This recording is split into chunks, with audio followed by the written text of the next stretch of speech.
ఇంక నా వల్ల కాదే, నన్ను వదిలేవే బాబు. ఇంకెన్నో లేవండి, 5 రకాల పేస్ట్లు, 5 రకాల బ్రష్లు ఉన్నాయి. తొందరగా తోమేసుకోండి.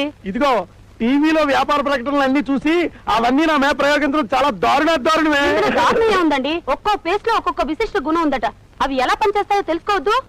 నీకు అంతగా తెలుసుకోవాలని సరదా పుడితే నా పళ్ళే దొరికాయా? నీ పళ్ళు తోముకోవచ్చు కదా. అబ్బా ఆశ, ఇవి సరిగ్గా పని చేయకపోతే నా పళ్ళు పాడైపోవు. నా పళ్ళు పాడైపోయినా పర్వాలేదా? నా నోరు చెడిపోయినా పర్వాలేదా?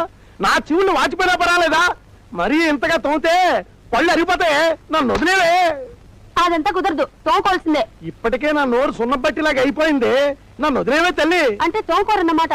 అంతే. అంటే నా మీద ప్రేమ లేదన్నమాట. అబ్బో, ప్రేమకి పళ్ళకి సంబంధం లేదే. నా మాట విను. అదంతా నాకు అనవసరం. ఇప్పుడు తోముకుంటారా లేదా? ఇంక నా నోరు ఏమాత్రం సహకరించదు, నేను తోముకోను. సరే, మీరు తోముకోకపోతే నేనేం చేయాలో అదే చేస్తాను. ఏం చేస్తావు? నువ్వు తోముతావా? కాదు, బాబులో దూకి చేస్తాను.